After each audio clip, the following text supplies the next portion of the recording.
Figurez-vous qu'avant ce 8e opus, je me suis fait un marathon des 7 premiers films. Et bordel, si j'avais su, The Final Reckoning les résume en 60 minutes d'exposition assez molle. My bad.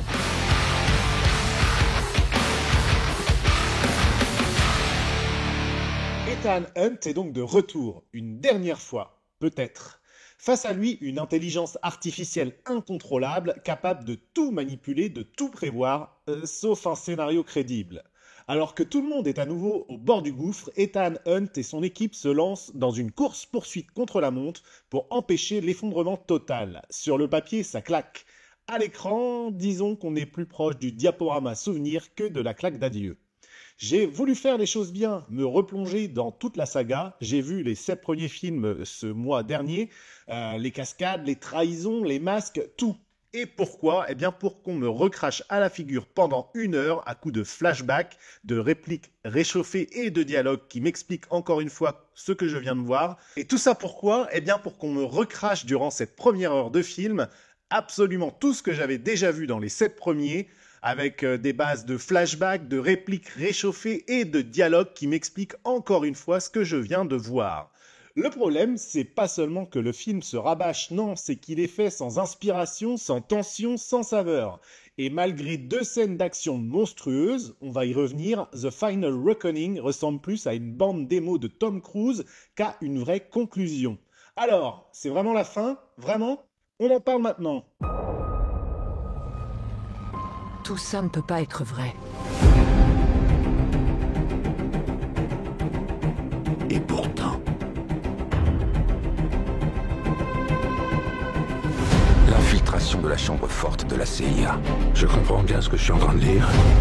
L'attentat au Kremlin. À sa décharge, la cible de la bombe, c'était lui. Il a gazé un briefing de défense. Et ça, c'était il y a à peine 2 mois. Ça explique les menottes, mais pas ce qu'il vient faire ici. Le monde est au bord du précipice. Pour le sauver, il faut passer par lui. Si toutefois il l'accepte.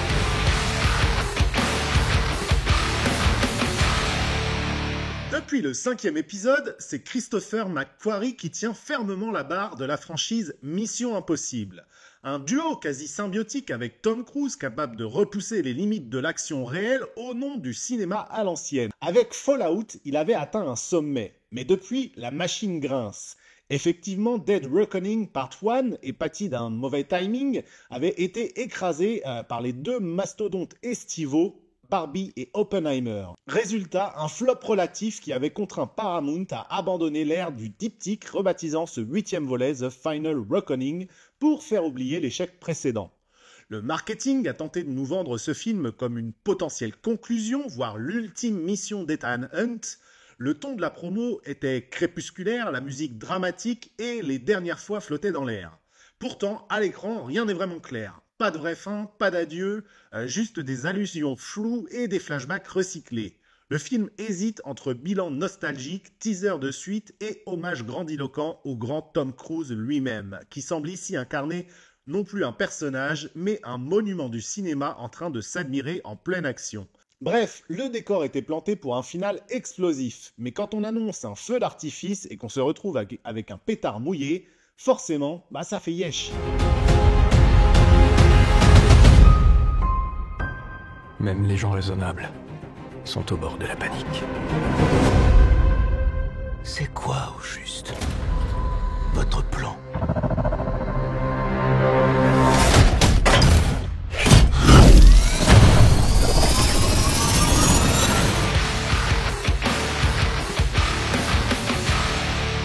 On nous promettait une menace mondiale digne des plus grandes heures de l'espionnage hollywoodien. Une intelligence artificielle capable de manipuler le réel, de pirater la vérité elle-même, d'anticiper chaque mouvement humain.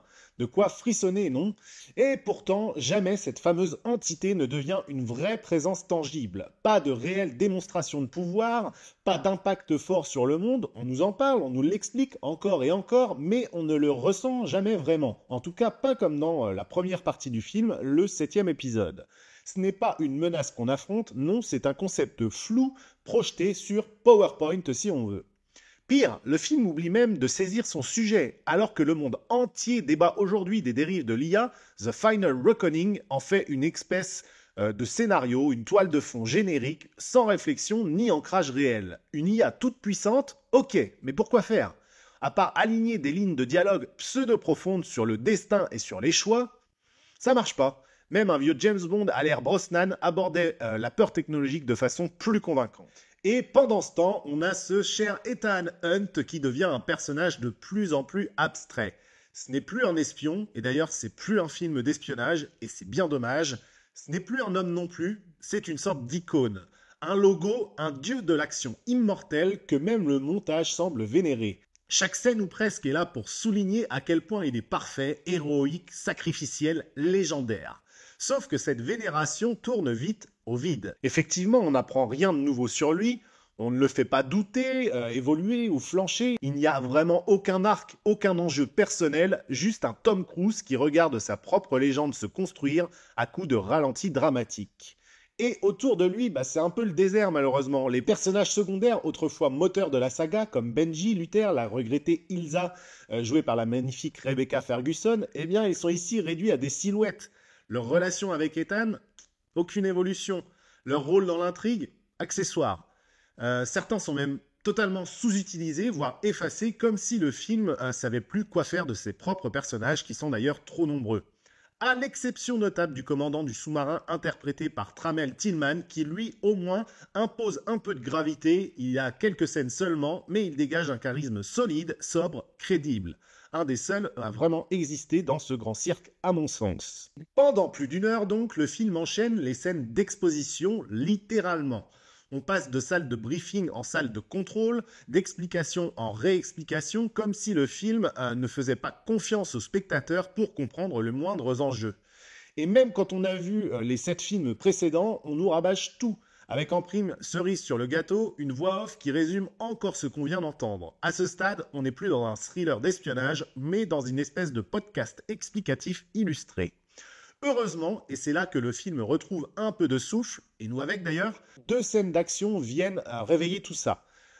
2 scènes seulement malheureusement, mais quelle scène en revanche ? La séquence en sous-marin, d'abord, une atmosphère vraiment étouffante, une lumière assez glauque, une tension maximale, une ambiance presque horrifique qui nous colle littéralement au fauteuil. On sent la pression de l'eau, la peur viscérale de la noyade, la claustrophobie, et personnellement, j'ai adoré. C'était maîtrisé, précis, immersif. C'est ça qu'on veut dans du Mission Impossible. Là, oui, on retrouve d'ailleurs le savoir-faire de cette saga. Là, on transpire. Et puis, il vient aussi la scène aérienne. Là aussi, c'est un pur délire en termes de mise en scène, de chorégraphie, d'effets pratiques aussi. Même si la promo avait déjà montré pas mal d'images, eh bien, l'impact reste fou en salle à mon sens. La durée, les angles, les précisions du montage, tout participe à créer une intensité ici qui est vraiment rare. Et ce, d'autant plus quand on sait que Tom Cruise, évidemment, a réellement fait ses cascades. Le mec s'accroche à des avions en vol quand même, on peut être admiratif devant ça. Il est fou, mais c'est ce genre de folie qu'on attendait du film. Dommage que le reste ne soit pas à la hauteur. The Final Reckoning hésite sans cesse entre bilan nostalgique et promesse de suite. Le montage nous sert des scènes entières des films précédents, littéralement. C'est pas des clins d'œil d'ailleurs, c'est des extraits entiers complètement. Comme si le film ne savait pas comment remplir ses 2h50 autrement, et d'ailleurs c'est beaucoup trop 2h50. Et derrière ces flashbacks, on sent le besoin maladroit de rendre hommage à la saga, et surtout à Tom Cruise encore une fois, au cinéma d'action aussi. Alors ok, pourquoi pas, mais un hommage, c'est pas un PowerPoint souvenir, c'est un climax, un adieu puissant, un vrai point final. Et ça, on l'a pas eu. Ici, rien de tout ça, vraiment. Pas de tension dramatique finale, pas de conclusion émotionnelle à cette saga, pas même de clarification sur l'avenir de cette saga, parce qu'on est, après ce film, pas sûr en réalité que ce soit la fin. On a juste des scènes qui s'enchaînent et un épilogue qui ne tranche rien. À force de regarder en arrière, The Final Reckoning oublie d'avancer. Et on se retrouve avec un film qui semble de plus en plus préoccupé par célébrer son passé que de conclure réellement son histoire. Et ça, globalement, quand ça commence à faire ça dans une saga, ça pue. Votre équipe a été trahie, Ethan. Tous vos secrets compromis. Tout ce que vous avez été. Tout ce que vous avez fait.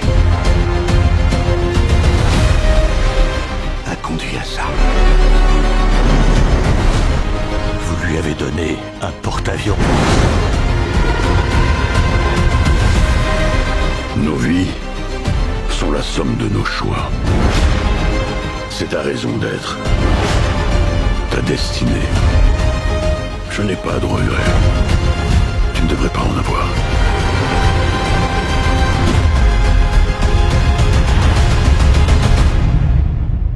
Tu dois me faire confiance.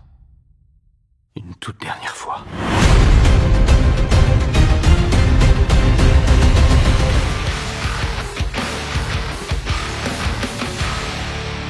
J'aurais aimé vous dire que The Final Reckoning est une conclusion digne de ce nom, un feu d'artifice final, une ultime mission qui boucle la boucle en beauté. Mais non, c'est pas un mauvais film en soi, mais c'est un mauvais Mission Impossible, et c'est bien là le souci. On a un sujet passionnant, et qui est bien présente actuellement partout autour de nous, l'IA toute puissante qu'on n'exploite jamais dans ce film, une promesse de fin de cycle aussi qu'on n'assume pas, des personnages qu'on oublie et un héros qu'on transforme en relique vivante, plus mystifié que raconté. Le tout emballé donc en 2h50 d'exposition, de blabla, de flashback, avec 2 séquences d'action qui surnagent certes, heureusement, assez brillantes pour sauver les meubles. Je me suis pas ennuyé grâce à ces scènes-là notamment, c'est vrai, mais je suis sorti de la salle avec une sensation de vide. Un peu comme si je regardais un best-of d'un artiste que j'adore et alors que j'espérais un nouvel album. Ce Mission Impossible n'est pas une révolution, ce n'est même pas une vraie conclusion à mon sens. C'est une rétrospective molle, une bande-annonce nostalgique pour un adieu qui n'arrive jamais.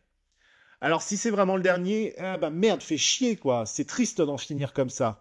Et si c'est pas le dernier, va falloir sérieusement se secouer, parce que là, Tom, t'es beau, a toujours volé là comme ça dans un avion sans pilote, mais la saga, elle commence sérieusement à tourner en roue. Merci à tous d'avoir regardé cette critique un peu acide, et je m'en excuse, mais je suis vraiment déçu de ce film.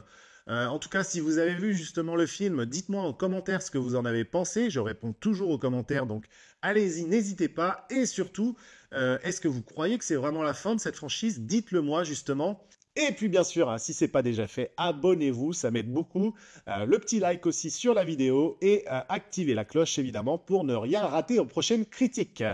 À très bientôt justement. Et PS, non, ce sera pas Lilo et Stitch la prochaine critique, comptez pas sur moi pour ça, faut pas déconner quand même.